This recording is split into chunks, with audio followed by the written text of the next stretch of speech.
नमस्कार, बहुत बहुत स्वागत है आपका देश न्यूज के खास कार्यक्रम ब्लैक बॉक्स में। मैं हूं आपके साथ निशा। ब्लैक बॉक्स में आज हम लेके आए हैं हनी ट्रैप खुलासे के मामले में। जी हां, 2019 में एमपी में हनी ट्रैप के खुलासे से हड़कंप मच गया था और एक बार फिर इस वक्त हड़कंप मच चुका है इसी केस के खुलासे में। आपको बता दें, 5 महिलाओं के पास बड़े बड़े रसूखदारों की डर्टी वीडियो थी। कुछ के लीक हो गए थे। इसके बाद मध्य प्रदेश में भूचाल आ गया था। उस समय कहा गया था कि कई बड़े लोगों के जो है सीडी है। मामले की जांच के लिए एसआईटी बनाई गई। करीब 4 साल बाद भी उसके नतीजे सामने नहीं आए। अब मोहन सरकार ने इस मामले में बड़ा कदम उठाया है। उन्होंने इस मामले की जांच के लिए सीनियर आईपीएस अफसर आदर्श कटियार को एसआईटी का चीफ बना दिया है। दरअसल 1 दर्जन से अधिक नेता, 20 से अधिक आईएएस, आईपीएस अफसर, कई रसूखदार व्यवसायी और 100 से अधिक सेक्स वीडियो। जी हां, ये कहानी है मध्य प्रदेश के सबसे बड़े हनी ट्रैप कांड की।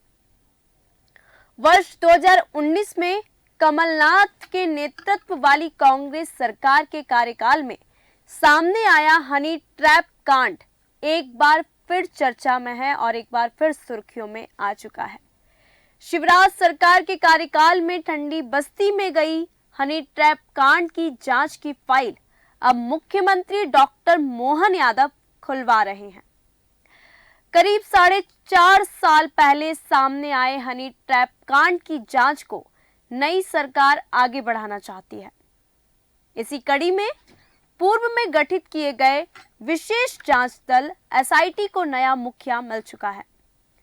1992 बैच के भारतीय पुलिस सेवा के अधिकारी आदर्श कटियार अब एसआईटी के प्रमुख बनाए गए हैं। एडीजी इंटेलिजेंस और सख्त मिजाज के अधिकारी कटियार को हनी ट्रैप कांड की जांच सौंपने के बाद मध्य प्रदेश की राजनीतिक हलचल फिर तेज हो गई है। मध्य प्रदेश की जो राजनीतिक हलचल है वो एक बार से फिर तेज हो चुकी है। गौरतलब है कि 1990 बैच के आपको बता दें 1990 के बैच के आईपीएस अधिकारी बीके महेश्वरी नवंबर 2023 में सेवानिवृत्त हो गए थे, रिटायर हो गए। इसके बाद से ही अध्यक्ष का पद खाली था। पूर्व की एसआईटी टीम में वर्ष 2006 में बैच की आईपीएस अधिकारी रुचि वर्धन मिश्रा और वर्ष 2010 बैच के आईपीएस विनीत कपूर इसके सदस्य तौर पर पहले से शामिल थे। अब माना जा रहा है कि एसआईटी के मुखिया जो मुख्य हैं उनको बदलने के लिए इसके बाद सदस्यों को भी बदला जा सकता है। नए सदस्यों की एंट्री भी हो सकती है। 17 सितंबर 2019 को जब मध्य प्रदेश में कांग्रेस की सरकार थी और कमलनाथ मुख्यमंत्री थे, तब हनी ट्रैप कांड सामने आया था। इंदौर में नगर निगम के तत्कालीन इंजीनियर रहे हरभजन सिंह ने इंदौर के पलासिया पुलिस थाने में ब्लैकमेलिंग की शिकायत की थी। उसके बाद हनी ट्रैप की परतें खुलनी शुरू हो गई। हनी ट्रैप का जाल बिछाने वाले पुरुष और महिलाओं में भोपाल की कई रसूखदार महिलाएं भी शामिल थी। ये महिलाएं रसूखदार नेता, अधिकारी और उद्योगपति से शारीरिक संबंध बनाकर उनका वीडियो बनाकर ब्लैकमेल करती थी। इसके बाद जब बड़े लोगों का नाम इसमें आया तो मध्य प्रदेश सरकार ने 31 अक्टूबर 2020 को विशेष जांच दल स्पेशल इन्वेस्टिगेशन एजेंसी का गठन किया। विधानसभा चुनाव 2023 की आचार संहिता लगने के पहले भी कांग्रेस ने हनी ट्रैप और सेक्स सीडी को सियासी मुद्दा बनाना चाहा था। पूर्व नेता प्रतिपक्ष डॉक्टर गोविंद सिंह कई बार इस हनी ट्रैप की सीडी अपने पास होने का दावा भी किया है उन्होंने, लेकिन चुनाव के दौरान हनी ट्रैप का मामला कहीं भी दिखाई नहीं दिया। ना ही भाजपा नेताओं ने इस पर कुछ बात की, ना ही कांग्रेस ने इसे मुद्दा बनाया। हनी ट्रैप केस में अब 29 जनवरी को इंदौर कोर्ट में पेशी होनी है। इस पेशी में सरकार को कोर्ट को जवाब देना है कि कमलनाथ को जो नोटिस भेजा था उस पर क्या कार्रवाई हुई या नहीं। दरअसल आपको बता दें 21 मई 2021 को प्रेस कॉन्फ्रेंस में मीडिया से बात करते हुए कमलनाथ ने कहा था कि उनके पास इस केस की पूरी सीडी और पेन ड्राइव है। इस पर आरोपियों के वकील ने पूछा था कि यह पेन ड्राइव उनके पास कैसे पहुंची। इस पर एसआईटी इंस्पेक्टर शशिकांत चौरसिया ने कोर्ट में कहा था कि कमलनाथ को पेन ड्राइव लौटाने के लिए नोटिस भेजा गया है। अब 29 जनवरी को होने वाली पेशी में एसआईटी को जवाब देना है कि कमलनाथ के पास पेन ड्राइव आखिरकार कैसे आई, और भी इससे बहुत सारे सवाल जो हैं वो जुड़े हैं जो कि पूछना है। नोटिस मिलने के बाद कमलनाथ ने आगे कहा था कि उन्होंने सिर्फ 29 सेकंड की क्लिप देखी है। इसके अलावा केस के मुख्य आरोपियों पर बात होगी।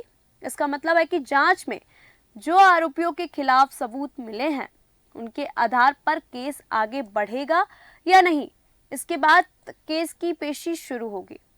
आपको बता दें, हनी ट्रैप से जुड़े इस मामले में 17 सितंबर 2019 को इंदौर नगर निगम के इंजीनियर हरभजन सिंह द्वारा ब्लैकमेलिंग की जो रिपोर्ट दर्ज की गई थी उस पर खुलासा किया गया था कि हनी ट्रैप और ब्लैकमेल कर हरभजन सिंह से करीब 3 करोड़ रुपए मांगने के आरोप में पुलिस ने इंदौर भोपाल से 5 युवतियों को गिरफ्तार किया था।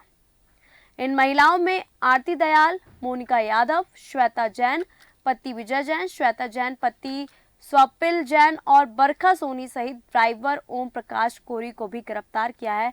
इन 5 महिलाओं के बारे में हम अभी जानेंगे आगे। और यहाँ पे ये भी दावा किया गया था कि हनी ट्रैप गिरोह के जाल में पूर्व सीएम, सांसद और 2 कलेक्टर तक फंस चुके हैं। पूर्व सीएम ने तो बंगला आपको बता दें कि बंगला देकर पीछा छुड़वाया था, अपना जो घर था उनका जो बंगला था उसको देके पीछा छुड़वाया। वहीं पूर्व सांसद ने परेशान होकर खुदकुशी करने का भी प्रयास कर डाला। जिला कलेक्टरों को जाल में फंसाने के बाद गिरोह आरती दयाल और श्वेता ने रातों रात बेशुमार दौलत कमा ली थी। इनके घरों पर मर्सिडीज और ऑडी जैसी महंगी कारें भी मिली हैं। जांच में ये भी पता चला कि ब्लैकमेलर्स महिलाएं भोपाल के अमीरों के क्लब में आती जाती थी। वहां पर उनके लिए कमरे बुक कराए जाते थे। बताया ये भी गया कि अब इन क्लबों के चेक इन रजिस्टर गायब हो चुके हैं और उन अन्य रिकॉर्डों पर भी हेरफेर का प्रयास किया गया है जिनमें इन लड़कियों की तस्वीरें और रिकॉर्ड थी। हनी ट्रैप में वरिष्ठ नौकरशाहों से लेकर जूनियर प्रोजेक्ट इंजीनियर, भाजपा और कांग्रेस के शीर्ष नेताओं की अंतहीन सूची है। मामले की मुख्य सरगना जैन उन्होंने ये कबूला जब उनसे बात की गई कि हनी ट्रैप स्कैंडल का मुख्य उद्देश्य जो था, उसका जो मुख्य एम था वो वीआईपी लोगों से कई 100 करोड़ रुपए के चल रहे सरकारी अनुबंधों की खरीद करना था। इसका जो मुख्य उद्देश्य था। आगे उसने कहा कि कई महंगे सरकारी ठेके प्रतिष्ठित कंपनियां उनकी सिफारिश पर दिए गए थे। इसमें जैन और उनके साथी जो महिलाएं थी आरती दयाल को कमीशन भी दिया गया था। इन ठेकों के अलावा श्वेता कई आईएएस और आईपीएस अधिकारियों की ट्रांसफर और पोस्टिंग भी कराती थी। स्कैंडल की सरगना ने एसआईटी की पूछताछ के दौरान कबूला कि उसने नौकरशाहों के कहने पर कई कॉलेजों की छात्राओं को उनके साथ शारीरिक संबंध बनाने के लिए मजबूर किया। जैन ने आगे कहा कि कई नौकरशाह तो उन छात्राओं के पिता की उम्र के थे। जांच के दौरान जब श्वेता का कॉलेज छात्रा जो मोनिका यादव से सामना हुआ तो मोनिका ने बताया कि उसकी जैन से मुलाकात एक प्रतिष्ठित कॉलेज में दाखिला दिलवाने के सिलसिले में हुई थी, कि कॉलेज में एडमिशन दिलाने के सिलसिले में उन दोनों की मुलाकात हुई थी। मोनिका ने कहा कि जैन ने उससे कहा कि उसकी पहचान मध्य प्रदेश सरकार में उच्च लोगों से है। जैन ने मोनिका को लिभाने के लिए उसकी मुलाकात सचिवालय में 3 सचिव श्रेणी के अधिकारियों से करवाई। इसके अलावा इंदौर से भोपाल यात्रा करने के लिए जैन ने मोनिका को ऑडी कार भी उपलब्ध करवाई थी। एसआईटी अधिकारी ने बताया कि मोनिका ने श्वेता की बात मानने से मना कर दिया और वह वापस अपने घर नरसिंहगढ़ लौट गई। इसके बाद आरती मोनिका के घर पहुंची और उसके पिता से अपनी बेटी को वापस भेजने के लिए कहा। आरती ने मोनिका के पिता से कहा कि अगर वह मोनिका को भोपाल भेज देंगे तो उसका एनजीओ उनकी बेटी की पढ़ाई का पूरा खर्च वहन करेगा, मतलब खर्चा उठाएगा। मोनिका के परिवार की आर्थिक स्थिति ठीक नहीं थी, इसलिए उसके पिता ने उसे आरती के साथ भोपाल जाने की इजाजत दे दी। एसआईटी के दिए गए बयान में मोनिका ने कहा कि एक दिन आरती ने श्वेता का एमएमएस नौकरशाह के साथ मोनिका को दिखाया और कहा कि ऊपर तक पहुंचने के लिए ये सब करना पड़ता है। एसआईटी जांच के दौरान खुलासा हुआ कि एनजीओ के नाम पर आरती और श्वेता आर्थिक रूप से कमजोर लड़कियों को नौकरी दिलाने के नाम पर मजबूर करती हैं और उनका ब्रेन वॉश करके उन्हें हनी ट्रैप स्कैंडल में धकेल दिया जाता है।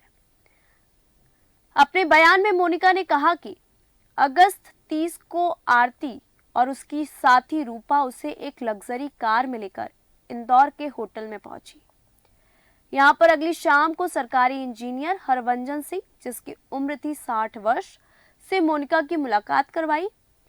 सी ने मोनिका के साथ शारीरिक शोषण किया। मोनिका ने बताया कि आरती ने उसका और हरभंजन का रात में साथ रहने का वीडियो भी बना लिया।